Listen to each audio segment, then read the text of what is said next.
ल है, आज असार 20 गते शनिबारको दिन म फेरि पनि हजुरहरूको सामु फिफा वर्ल्ड कप 2026 विश्वकप 2026 को केही अपडेट्स र जानकारी लिएर आइसकेको छु।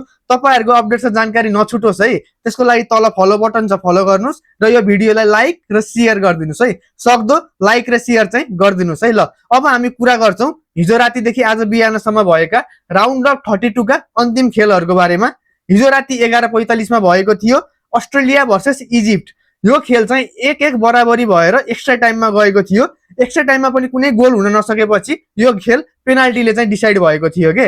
पेनाल्टीमा इजिप्टले 4 गोल गरे भने अस्ट्रेलियाले 2 गोल मात्र गरे र जसले गर्दाखेरि चाहिँ इजिप्ट राउन्ड अफ 16 को लागि क्वालिफाई भए अर्को चरणको लागि। अनि अस्ट्रेलियाको यो विश्वकपको यात्रा चाहिँ यही सकियो है।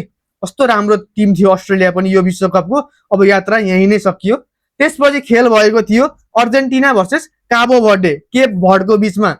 यो खेल त यो विश्वकपको एक धेरै मध्ये एक उत्कृष्ट खेल भएको थियो के।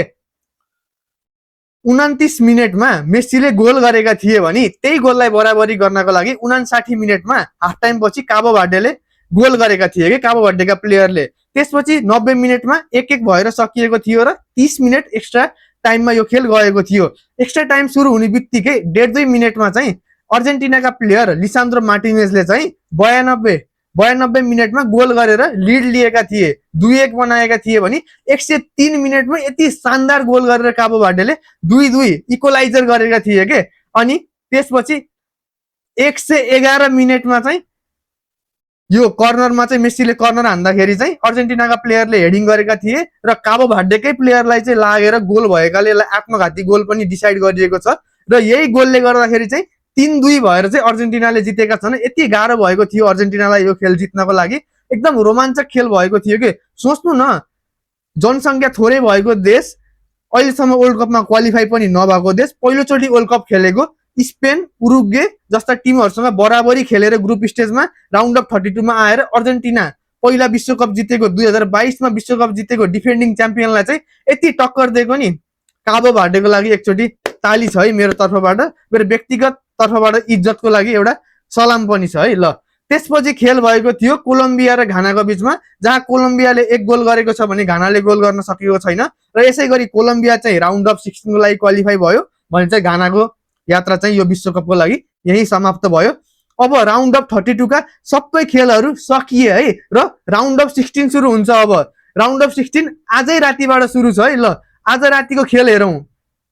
आज राति 10:45 मा क्यानाडा भर्सेस मोरक्को छ है। असार 20 गते शनिबारको दिन राति 10:45 मा क्यानाडा भर्सेस मोरक्को छ भने भोलि बिहान 2:45 मा पौने 3 बजे पाराग्वे भर्सेस फ्रान्स छ है। असार 21 गते आइतबारको दिन। ल 12 बजे पछि चाहिँ असार 21 आइतबार हुन गयो र भोलि बिहान 2:45 मा पाराग्वे भर्सेस फ्रान्स पनि छ है। ल अब यो दुई खेलको हामी प्रेडिक्सन गरौँ है, अनुमान पनि गरौँ। अनुमान नमिल्न नि सक्छ, हजुरहरू पनि गर्नुस्, कमेन्ट गर्नुस् हजुरहरूको अनुमान। रमाइलो त हो नि हैन र। ल म चाहिँ क्यानाडा र मोरक्कोमा चाहिँ मोरक्को भन्छु है। म मोरक्कोले जित्छ होला भन्छु। यो खेल पेनाल्टीमा जान सक्ला जस्तो खेल पनि छ, तर मोरक्कोले चाहिँ जित्छ भन्ने म चाहिँ अनुमान गर्छु क्यानाडालाई। अब क्यानाडा पनि यसपालि खेलहरू हेरिएकै छ, एकदम राम्रो टिम छ। त्यसपछि पाराग्वे र फ्रान्समा चाहिँ म मजाले फ्रान्स भन्छु है, किनकि यसपालि फ्रान्सले त वर्ल्ड कप जित्ने लगभग ट्रफी नै दिए हुन्छ भन्छन् कि कतिजनाले फ्रान्सलाई। त्यस्तो खतरा टिम छ, अहिले प्राइममा छ कि फ्रान्स हैन। त्यसरी नै मैले मोरक्कोले जित्छ भन्छु र फ्रान्सले जित्छ भन्छु है। ल हजुरहरूले कसले जित्छ भन्नुहुन्छ कमेन्ट गर्नु होला।